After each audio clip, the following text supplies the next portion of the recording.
Сайн уу. За өнөөдөр яах гэж вэ гэхээр одоо 2026 оны Японы засгийн газрын тэтгэлгийн бүртгэл эхлэж байгаа юм байлээ. Тийм болохоор би та бүхэндээ өөрийнхөө одоо туршлага гэх юм уу та тэр талаас хуваалцаад мэдээлэл хүргэе гэж бодлоо. За Японы засгийн газрын тэтгэлэг гэдэг нь болохоор Японы боловсрол шинжлэх ухааны яамнаас одоо олон улсын гадаадын хүүхдүүдийг ингээд Японд авчираад 100% тэтгэлгээр сургадаг тийм хөтөлбөр байгаа. Тэтгэлэгт хөтөлбөр байгаа. За тэгээд Момбошо гэдэг нэртэй одоо мэддэг хүмүүс нь бол Момбошо гэж дууддаг. Гэхдээ бүтэн нэр нь болохоор Mombo Kagakusho гэдэг нэртэй байгаа. За яагаад 2026 оны бүртгэл эхэлж байгаа гэж ярьж байгаа вэ гэхээр Японд нөгөө нэг одоо Монголын 9 сарын 1 гэдэг шиг Японд болохоор 4 сарын 1-нд бүх ажил, бүх хичээл одоо бүх юмны одоо их шинэ жил гэж явдаг байхгүй юу? Тийм болохоор одоо ингээд Монголд хүүхдүүд сургуулаа төгссөн байсан ч гэсэн дараа жилийн 4 сард Японд ирж сургуулаа дөнгөж шинээр эхлэнэ гэсэн үг байхгүй юу? Тийм болохоор одоо ингээд 26 оны 4 сарын эхлэлд эхэлж байгаа гэсэн үг. За тэгээд энэ тэтгэлэг нь болохоор 100% тэтгэлэг байгаа.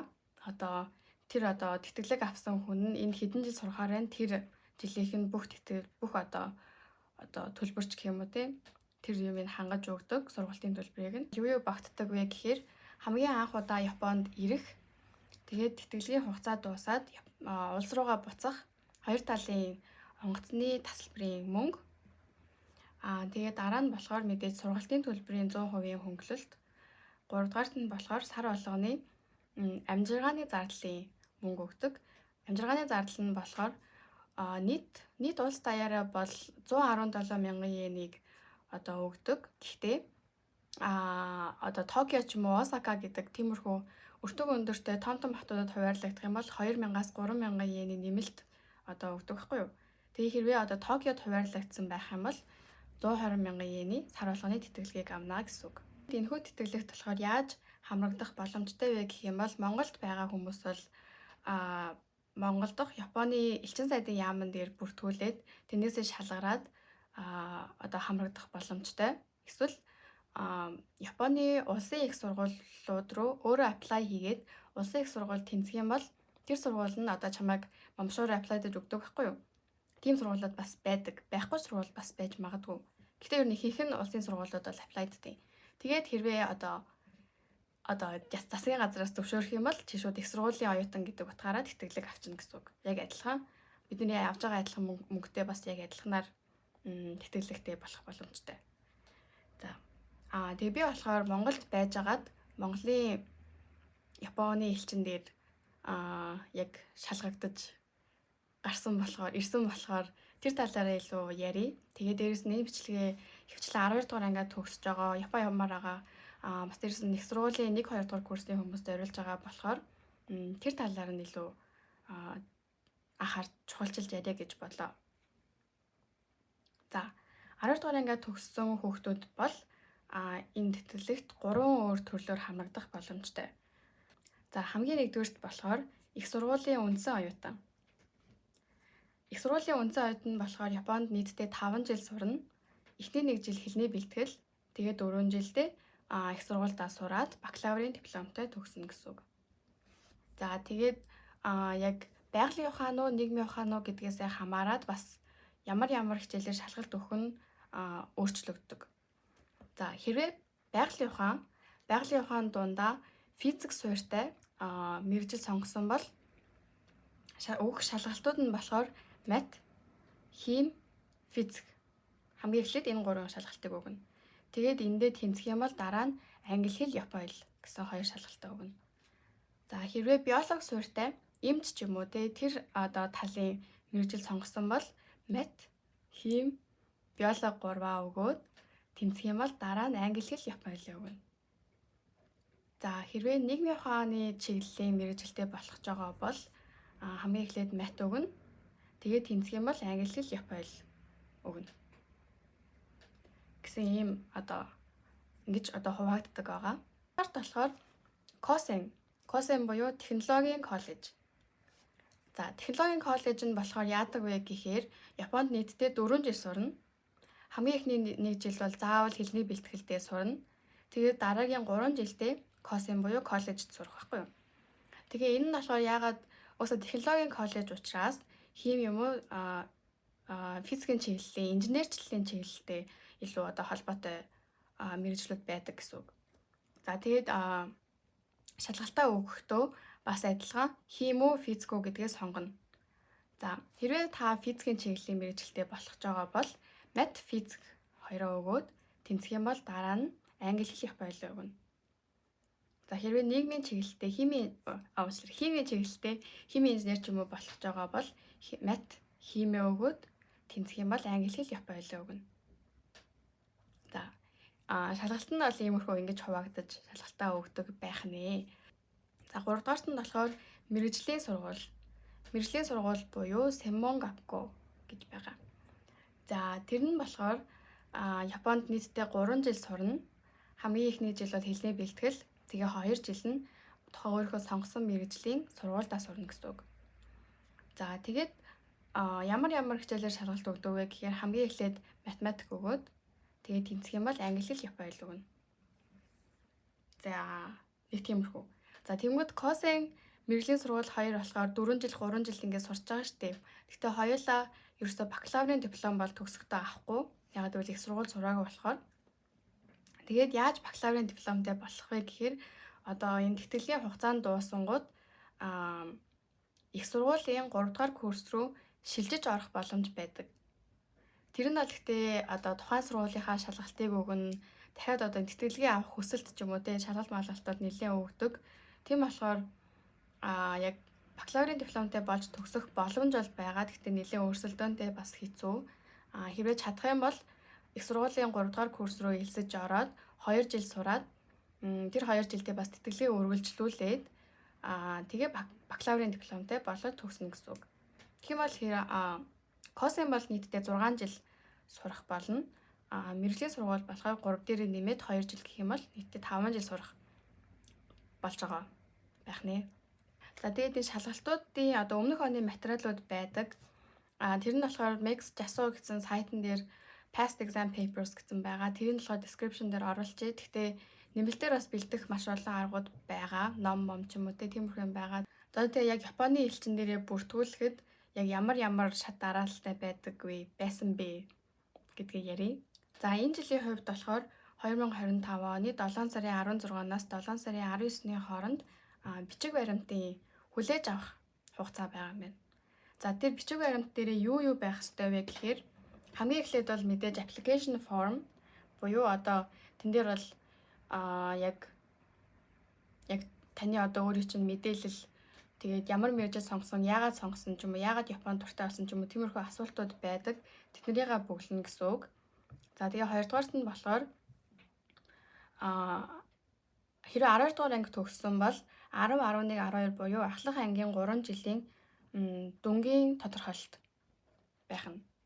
За хэрвээ их сургуульд одоо сурсан бол их сургуулийн 1, 2 дугаар курс ч юм уу, их сургуулийн одоо 2 семестр ч юм уу тэр одоо бүх их сургууль сурсан бүх хугацааныхаа дүнг бас тодорхойлолтыг бас хамт өгөх ёстой. За тэгээд 3 дугаарт нь болохоор 12 жилийн сургуулаа төгссөн гэсэн баталгаа хэрэгтэй. За тэгээд 4 дугаарт нь болохоор өөрийнхөө 12 жилийн сургууль ч юм уу их сургуулийнхаа тэр нөгөө ямар нэг одоо чамайг өөрийг чинь сайн таньдаг багшаараа recommendation letter бичүүлж авах ёстой гэсэн үг. Тэр нь болохоор яг хичээлээс гадуур илүү юу хийдیں одоо хүмүүстэй илүү хэрсэн хайрцдаг гэдэг ч юм уу тэр талаар нь илүү харах зорилготой. Тэр нь бол нэлээд чухал байдаг. За тэгээд 5 дугаарт нь болохоор эрүүл мэндийн хуудас гэсэн байна. Гэтэ энийг бол одоо шууд авч байгаа юм болов уу, дараа нь нэмэлтээр авах юм болов уу гэдгийг нь сайн мэдэхгүй байна. Намайг өмнө жил өгж байхад болохоор эрүүл мэндийн хуудасыг бүр ингээд 2 сарын дараа авч исэн байхгүй юу. Тэгэхээр энийг бол сайн мэдэхгүй юм байна шүү. За 6-аад нь болохоор хэрвээ их сургуульд элссэн байгаа бол тухайн их сургуульдаа элссэн бас баталгаа сертификат хэрэгтэй юм байна. Тэгээд 7-оод нь хэрвээ ямар нэг англи юм уу япон хэлний оноотой байх юм бол тэрнийхээ 2% копиг бас оруулж өгөх юм байна шүү. Тэгээд тэр нь сүүлийн 2 жил тавсан оноо байх хэрэгтэй гэж байгаа. За тэгэнгүүтээ одоо саний энэ миний хэлсэн бүх бичиг баримтуудаа нэг оригинал хувийг нь тэгээд нэг хуулбар буюу копи байх хэрэгтэй. Энэ одоо бэлдсэн бичиг баримтуудаа англи юм уу, япон хэл дээр орчуулсан байх хэрэгтэй. Бүгдийг нь англи хэл дээр юм уу, эсвэл бүгдийг нь япон хэл дээр орчуулсан байх хэрэгтэй. Тийм одоо өөр бас байж болохгүй. За тэгээд эднэрийг бүгдийг нь бас цэгцтэй хийгээд нэг юм дугтууны зураг сампл оруулсан байдаг хгүй. Тэр яг тэрнийхэн дагуу хаяглаад дугтуун дотор нь хийгээд элчин сайдын нөгөө харуулын нэг одоо пост гэх юм одоо харуулын яг үүдний хэсэг байдаг хгүй. Тэнд нь авчиж өгнө. Гэтэ авчиж өгөхдөө заавал өөрийн биеэр байхгүй байж болно. Хүнээр авчилж болно. Эсвэл одоо шуудангаар одоо очих боломжгүй бол шуудангаар илгээж бас болно. Заавал одоо энэ 7 сарын 16-наас 19-ний хооронд л бичиг баримт чинь тэнд одоо хүлээж аваад очсон байх юм бол хинээр ч явуулсан яасан ч болно гэсэн үг. Тэгээд бичиг баримтын шатан дээр унах хүмүүс бас нэлээд олон байдаг. Яагаад гэх юм бол одоо тэр бэлдсэн бичиг баримт нэлээд замбраагүй ч юм уу, сайн ойлгомжгүй ч юм уу, тиймэрхүү юм байх юм бол шууд унагадаг. Тэгээд нөгөө аппликейшн формо хэр зэгцтэй зөв цаашаа хэр зэгцтэй одоо хүнд ойлгомжтой бүгэлсэн байна уу гэдгийг бас нэлээд хардаг. Одоо 7 сарын сүүлээс 8 сарын ихэнх хүртэл энэ бичиг баримтад тэнцсэн байна.